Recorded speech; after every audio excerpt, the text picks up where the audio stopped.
من ناوم ئەلبێرت برایل سڵیوایە، موالیدی 1961م لە دیانە لەدایک بوومە. پیشەم مامۆستایە لە قوتابخانەی ئاشوربانی سریانی. خزمەتم نێزیکی 37 ساڵ خزمەتی مامۆستایەتی کردووە لە زۆر جێگا.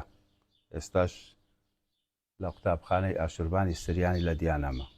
لەبەر خاتری ژینگە بوو بۆ پاراستنی ژینگە کە ژینگە یعنی تەندروستی هەموو کەسێکە.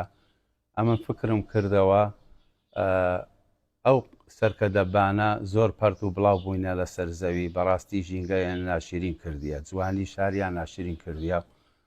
گوتم بە خڕی کەمەوە باشترە هەم بۆ کارهینانی لە بۆ وەسائلی لە بۆ فێرکردن لە قوتابخانەکان و هەر ڕسمت بێچاکردنیان بەکاریان بینم، چونکە دەبینم لە زۆر جێ هەیە و خەڵکەکەش یعنی بە ئیهمالی هەر سەرکەدە بەکتبی یعنی فڕێداتەوە پەرت و بڵاوم. لەبەر هەندێ نێزیکی ساڵێک تقریبا ساڵێک ئەوە خەریکم ئەو سەرکەدەبانە خڕکەمەوە.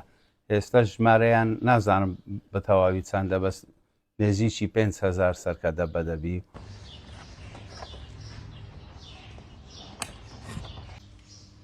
ئەو سەرکەدەبانە لە ئەتنای دەوامێ زۆربەیان بەکاردەینی لە بۆ فێرکردنی دەرسەکان لەو خانەکان و ژمارەکان دەستەی پێچا دەکەین، وەکو دەستەی دەیی و دەستەی سەتی و دەستەی هەزاری. ئەوانە پێشان دەین و لە بۆ وەسایدیشان بەکاردەین لە بۆ جاران و لە بۆ دابەش و لۆ ڕسمکردنی زۆر تشتەڵەبەکان فێر دەبن چۆن ڕسمی پێچا دەکەن و بە چونکە زۆر بەشیان ڕەنگاوڕەنگن. ئەوی بەکاردەینی هەمویان دەشۆینەوە بە شوشتنێکی باش بەتایت و باش دەشۆینەوە بۆ ئەوەی خاوێن بی ئەوجا ئیشی پێ دەکەینەوە لە قوتابخانە.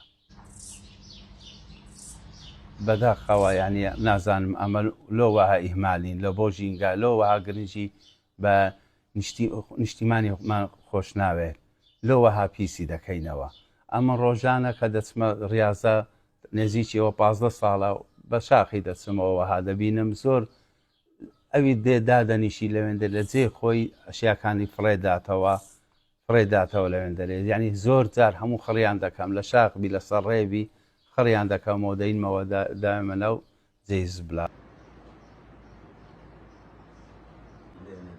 من ناوم ڤێرجین ئەدۆنیە کاکۆ، دانیشتوانی دیانم.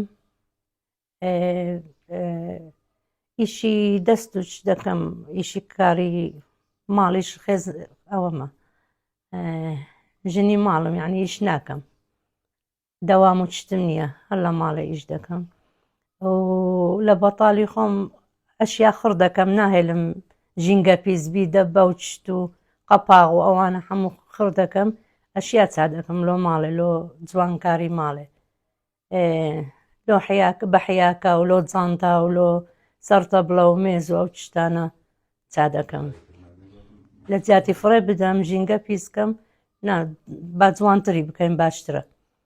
ئەوجا ئیشی دەست هەموو ئافرەتێکش دەتانی ئەگەر خۆی مادیکە ئیشی باش بکە، ئەو ئیشانە هەموو ئەو چتانە خڕکە فڕێ نەدا، نەزبل زۆر دەبی و نە ژینگەش پیس دەبی. لە جیاتی بچی لە بازار گوڵدانێک بکڕی ئەوە بە خۆت چا بکە بە دەبە لۆ دەبەکەت فڕێ دەدەی لۆ ژینگە پیس بکەی. فکرم هەیە لە بەو چتانە حەز دەکەم، بەخۆشم خەیاط بووم، خەیاطیم دەکرد پێشان، داخی هاتمە دیانە ئەم لە هەولێرە بوو ماڵم، لەوێن دەرخەیاطیم دەکرد، هاتمە دیانە ئەویش لێرە دانیشتم، داخی ئیشی خەیاطیم بەجێهێشت. بەس ئەمن حەز ناکەم بە بەتاڵی دانیشتم، هەر حەز دەکەم ئیش بکەم، یعنی خۆش نییە بەتاڵی و دانیشی ئیش نەکەی. حەڵقەی ئەوە دەبە ئەوانە زۆری ئەوانەیە هەڵدەگرم لە بۆ حیاکەی گوڵ و چت، لە بۆ سەر مێز و لۆ جانتا و لۆ هەموو چ دەبی. لە جیاتی بکڕم هەیە لە بازار حەڵقە هەیە، بەس لە جیاتی بکڕم هەر ئەوە لۆ فڕێدەن بە ئەوە خڕایی بڕوە. کلینکس هەیە لە ماڵەی مەطبەخ بەتاڵ دەبی قەپاغەکەی فڕێ نادەم، دەکەمە چتیتکە ئەو مەسەریەم کردیە ئەوانە هەموو لە جیاتی فڕێدەم چا دەکەم. هەموو جارە بە ئەو گەنجانە دەرێن ئەو کچانە گەنجانە دەڵێن وەرە لە خۆتان فێر بن لە ماڵی من فێرتان دەکەم ئەو شتانە لە خۆتان لۆ فێر بن لۆ مستەقبل لۆ چی فڕێ بدەن لۆ محتاجی کەس نابن ئێستا من محتاجی کەس نابم ینی هەرچم دەوێت لۆ خۆم چا دەکەم